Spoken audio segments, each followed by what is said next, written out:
আসসালামু আলাইকুম everyone, it's me Ananya এবং আমার ইউটিউব চ্যানেলে আপনাদের সবাইকে স্বাগতম। আজকে আমি আপনাদের রান্না করে দেখাবো মাছের মাথা দিয়ে কিভাবে আমি সবজি দিয়ে রান্না করি। অ্যান্ড এটা হচ্ছে আমার রেগুলার খাবারের মধ্যে একটি। তো আপনাদের সাথে ভিডিওটি শেয়ার করতে আসলাম। তো চলুন শুরু থেকে শুরু করা যাক। তো আমি আজকে রান্না করতে যাব হচ্ছে মাছের মাথা দিয়ে আর হচ্ছে সবজি দিয়ে। তো আমি এখানে মাছের মাথা এবং একটা লেজ নিয়ে নিয়েছি। তো এই লেজ এবং মাছের মাথাকে আমি এখন হালকা মশলা এবং লবণ দিয়ে কিছুক্ষণের জন্য মাখিয়ে রাখবো।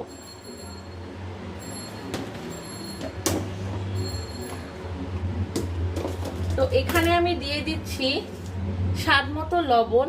লবণটা অল্প পরিমাণেই দিবেন, কারণ হচ্ছে তরকারিতে যখন আমরা লবণ দিব তখন তাহলে লবণটা বেশি হয়ে যাবে। এবং দিয়ে দিব সামান্য একটু হলুদের গুঁড়া। আমি এখানে মরিচের গুঁড়া দিব না, কারণ মরিচের গুঁড়া দিলে মাছ ভাজার পরে মাছের কালারটা আমার মনে হয় কেন যেন নষ্ট হয়ে যায়। এবং এটা ভালো মতো আপনারা মিক্স করে নেবেন, মশলাটা যেন মাছের গায়ে গায়ে লাগে।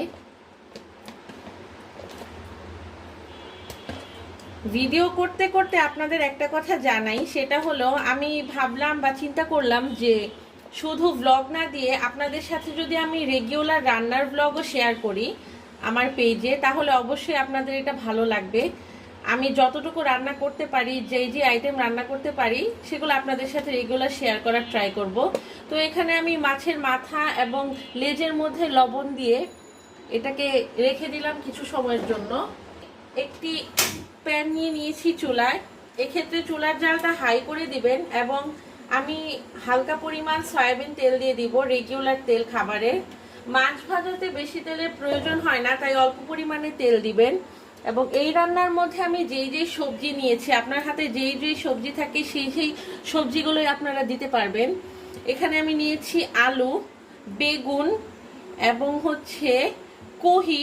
এটা এক জায়গায় কহি বলে, বা কিছু কিছু জায়গায় চিচিঙ্গা বলে বা শ্রীচন্দন বলে, যেটাই আপনারা বলেন।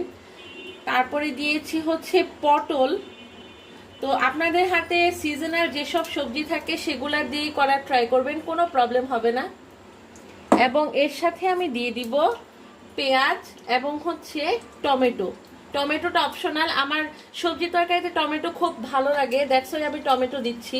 আপনাদের যদি ভালো না লাগে আপনারা স্কিপ করতে পারেন। তো এক্ষেত্রে তেলটা গরম হয়ে এসেছে, এখন আমরা মাছের মাথাগুলো সুন্দর করে ভেজে নেব। একটু কড়া করেই ভাজবেন, যেহেতু আমরা আমি বলতেছি মাছ দিয়ে সবজি দিয়ে তরকারি, বাট এই তরকারিটা আমার নানি দাদিরা যেভাবে রান্না করে এসেছে, তো সেক্ষেত্রে এই মাথা এবং লেজ এগুলো আস্ত থাকবে না, এগুলো হয়তো একটু ভেঙে যাবে। তো আমাদের এলাকায় এটাকে গ্রাম্য ভাষায় ভাঙাচোরা তরকারি বলা হয়ে থাকে।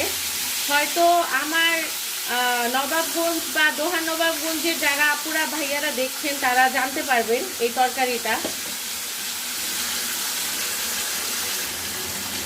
তো মাছ এক পাশ হয়ে আসলে সুন্দর মতো উল্টে পাল্টে দিবেন, যেন সব জায়গায় ভালো মতো ভাজা হয়। কারণ মাছে যেহেতু মশলা মাখানো হয়েছে, ঠিক মতো না ভাজলে এই মাছটা দিয়ে একটা ব্যাড স্মেল বের হবে মশলার, যেটা তরকারিতে ভালো স্বাদ লাগে না। তো আমি সুন্দর করে মাছগুলা ভেজে নিচ্ছি উল্টে পাল্টে সব জায়গায়। যেহেতু আমার ইউটিউব চ্যানেলটা একটা এন্টারটেইনমেন্ট চ্যানেল, তো সেক্ষেত্রে এই চ্যানেলে আমি সব ধরনের ভিডিওই আপলোড করব, সেটা হয়তো ব্লগ বলেন কিংবা রান্না করা বলেন কিংবা মেকআপ ব্লগ বলেন, এভরিথিং। বাট আপনাদের যদি কোনো ধরনের ব্লগ দেখার ইচ্ছা থাকে যেটা আপনাদের বেশি পছন্দ হবে, তাহলে অবশ্যই আমাকে জানাবেন। আর আমার ভিডিও যদি আপনাদের ভালো লেগে থাকে অবশ্যই আমার চ্যানেলটি সাবস্ক্রাইব করবেন, লাইক দিবেন এবং কমেন্টস করবেন প্লিজ। তো এখানে দেখতে পাচ্ছেন আমার মাছগুলা ভাজা হয়ে গেছে। তো আমি এটা এখন তুলে নেব, বেশি কড়া করে ভাজবো না এখন।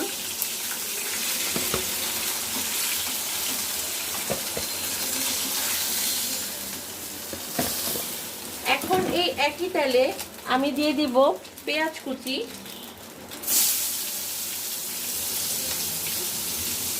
পেঁয়াজ আমি একটু বেশি কেটে ফেলেছি তাই বাকিটুকু তুলে রাখলাম। যেহেতু আমাদের দুইজনের রান্না, সুতরাং আমি অনেক বেশি পরিমাণে রান্না করি না, কারণ আমার জাস্ট আমার হাজবেন্ডের আর আমার জন্যই রান্না করতে হয়। আর আমি হচ্ছে এক এক সময়তে দেখা গেছে যে ভাত খাই, এক এক সময় খাই না। তো তরকারি বেশি পরিমাণ রান্না করলে হয় কি তরকারিগুলো নষ্ট হয়ে যায়, কারণ আমরা কেউই বাসি খেতে পারি না, বাসি খাবার পছন্দ না। সুতরাং অল্প পরিমাণে সব কিছু রান্না করব। আপনারা এখানে আবার নেগেটিভ কমেন্টস করেন না যে আপু এত অল্প অল্প রান্না করতেছেন। আমার মতো অনেক আপুরা আছেন যারা শুধুমাত্র হাজবেন্ড ওয়াইফ থাকেন, আমার ভিডিও দেখলে তারা হয়তো এদের কোন জিনিস কতটুকু পরিমাণে রান্না করলে ওয়েস্ট হবে না সেটা শিখতে পারবেন। তো এখানে আমি পেঁয়াজগুলা হালকা লাইট ব্রাউন কালার হয়ে আসলে এর মধ্যে আমি সকল মশলা দিয়ে দিব। ভিডিওটি ধৈর্য সহকারে দেখবেন। পেঁয়াজটি হালকা ব্রাউন হয়ে গেলে অবশ্যই এর মধ্যে অল্প একটু পানি দিয়ে দিবেন, তাহলে পেঁয়াজ পুড়ে যাবে, এবং পেঁয়াজ পুড়ে গেলে সেক্ষেত্রে তরকারির কালার নষ্ট হয়ে যায় এবং তরকারি খেতে ভালো লাগে না। তো আমি এখানে দিয়ে দিব সামান্য পরিমাণ আদা রসুন বাটা। আমি আদা রসুন একসাথে পেস্ট করে রাখি, আলাদা আলাদা পেস্ট করতে একটা বড় ধরনের ঝামেলা মনে হয় আমার। এবং আমি এর মধ্যে দিয়ে দিব হলুদের গুঁড়া,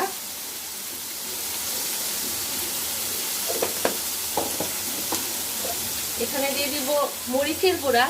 মরিচের গুঁড়া হালকা একটু বেশি দিচ্ছি, বিকজ সবজি তরকারি যেহেতু একটু ঝাল ঝাল না হলে ভালো লাগবে না।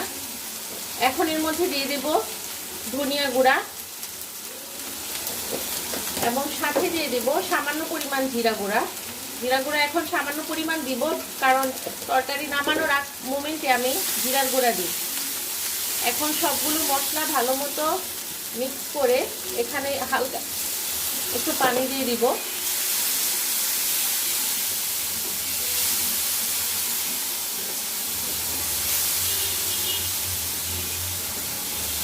হালকা একটু পানি দেওয়ার পর আমি মশলাটা নিভু আঁচে রেখে দেব কিছু সময়ের জন্য ঢাকনা দিয়ে ঢেকে। দেখতে পাচ্ছেন আমার মশলাগুলা তেল ছেড়ে দিয়েছে এবং এর কনসিস্টেন্সিটা এখন যেইটুকু আছে আমি আপনাদের দেখাই। এই যে দেখুন, এই যে দেখুন,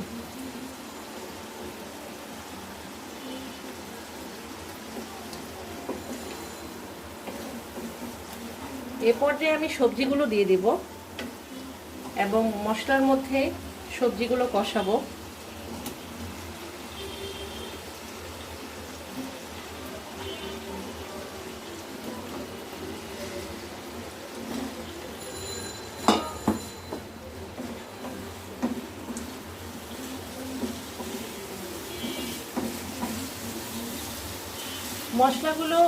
সবজিগুলো আমি মশলার মধ্যে দিয়ে দিলাম।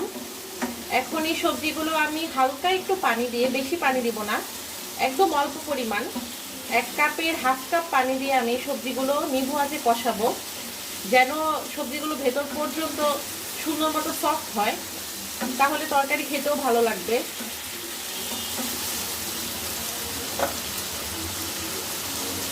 তো আমি এখন এই সাইজের একটি কাপে হাফ কাপ পরিমাণ পানি আমি এর মধ্যে দিয়ে দিলাম। এখন সবজিগুলো কষানোর জন্য রেখে দেব আমি। এই ক্ষেত্রে চুলার আঁচটা আপনার মিডিয়াম টু লো ফ্লেমে রাখবেন, দেন ঢাকনা দিয়ে ঢেকে দেব। এর পর্যায়ে ঢাকনা খোলার পরে যখন দেখবেন সবজিগুলো হালকা নরম হয়ে এসেছে, এক্ষেত্রে আমি এখন মাছের মাথা এবং লেজটা দিয়ে দিব এবং এই সবজির সাথে একসাথে কষাবো, যাতে মাছের মাথা এবং লেজটা ভালো মতো সেদ্ধ হয়, পাকে এবং নরম হয়ে যায়। যেহেতু এটা সবজি দিয়ে ভাঙাচোরা তরকারি, সেক্ষেত্রে লাস্টে তরকারিটা কেমন পর্যায়ে গিয়ে দাঁড়ায় সেটা আপনারা ভিডিও শেষেই দেখতে পারবেন।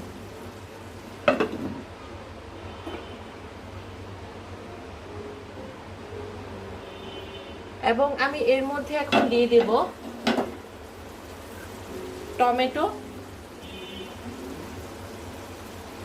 এখন দিচ্ছি এই কারণে যেন টমেটোর ফ্লেভারটা তরকারির ভেতরে চলে আসে। কিছুক্ষণ পরে ঢাকনা খুলে অবশ্যই চেক করবেন সবকিছু ঠিকঠাক মতো আছে কিনা এবং নিচে লেগে গিয়েছে কিনা, কারণ যেহেতু এখানে আমি পানি এখন একদমই ইউজ করিনি, তো নিচে লেগে যাওয়ার সম্ভাবনা থাকে। এই দেখুন এখন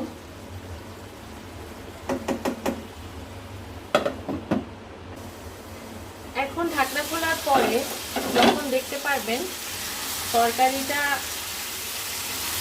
একদম কষানো সুন্দর মতো হয়ে গিয়েছে, টমেটোগুলো গলে গিয়েছে এবং মাছের মাথা আস্তে আস্তে ছুটতে শুরু করেছে, ঠিক সে পর্যায়ে আমি এখানে এখন পানি দিয়ে দেব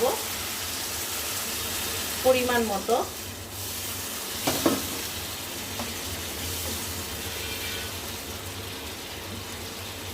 আচ্ছা, আরেকটা কথা বলি, সেটা হচ্ছে আমি কিন্তু নর্মালি আমি বাসায় যেভাবে রান্না বান্না করি সেই ভিডিওই আপনাদের সাথে শেয়ার করতেছি। এটা কোনো প্রফেশনাল কুকিং ভিডিও না যে আমি খুবই ডেকোরেট করে সুন্দর করে রান্না বান্না করে আপনাদের সাথে শেয়ার করব। আপনাদের ভাইয়ার টিফিনের জন্য আমার যেসব খাবার রেগুলার রান্না করতে হয় তার থেকে এটি একটি, আমি আজকে এটা তাকে টিফিনে দিব। একটা কাঁচামরিচ এখানে দিয়ে দিচ্ছি। এ পর্যায়ে আপনারা অবশ্যই লবণ চেক করে নেবেন। আপনারা আসলে কিভাবে লবণ চেক করেন? আমি সেই ট্রেডিশনাল ওয়েতেই লবণ চেক করি, যেভাবে ছোটবেলা থেকে শিখে এসেছি। আর একটু লবণের প্রয়োজন। এখন এখানে আমি দিয়ে দেব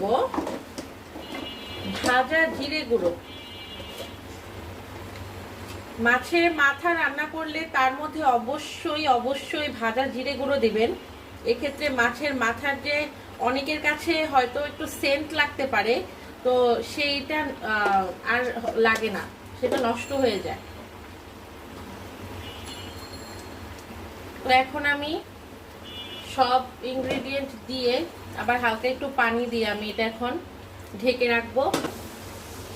এখন ঢাকনা খোলার পরে আপনারা দেখতে পাচ্ছেন আমার তরকারিটা একদম তৈরি হয়ে গিয়েছে সার্ভ করার জন্য। এখন সবগুলো সবজি ভালো মতো সফট হয়েছে কিনা সেটা আপনারা একবার চেক করে নেবেন। রান্নার শেষ মোমেন্টে চুলার আঁচটা একদম বাড়িয়ে দিবেন, আমি দেখিয়ে দিচ্ছি, একদম বাড়িয়ে দিবেন যেন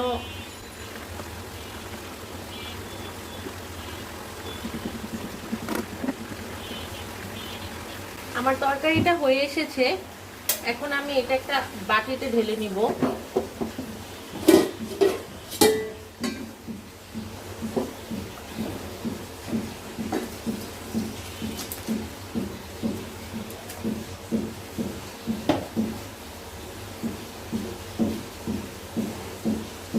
এই তো তৈরি হয়ে গেল আমার তরকারি, আর এটার নাম হচ্ছে মাছের মাথা দিয়ে ভাঙাচোরার তরকারি। আপনারা এখন যেটাই বলেন, মাছের মাথা দিয়ে সবজির তরকারি। তো ভাঙাচোরা এ কারণেই বলেছি, এই দেখুন আমি এটাকে টোটালি ভেঙে রান্না করেছি। এইটার টেস্ট আসলে আপনারা না খেলে বুঝতে পারবেন না, তো অবশ্যই বাসায় ট্রাই করবেন। আর আপনাদের যদি আমার রান্না ভালো লেগে থাকে বা আমার রান্না দেখার ইচ্ছা থেকে থাকে, অবশ্যই আমাকে কমেন্টস করে জানাবেন যে আপনারা কোন ধরনের রান্না বান্না দেখতে চান কিংবা কোন টাইপের আইটেম আমি আপনাদের তৈরি করে দেখাবো। আর যদি আমার ভিডিও ভালো লেগে থাকে তো অবশ্যই আমার চ্যানেলটি সাবস্ক্রাইব করবেন, একটা লাইক করবেন এবং অবশ্যই কমেন্টস করে জানাবেন। তো আজকের মতো ভিডিওটি এখানেই শেষ। আসসালামু আলাইকুম। নেক্সট ব্লগের জন্য অবশ্যই অপেক্ষা করবেন। ধন্যবাদ।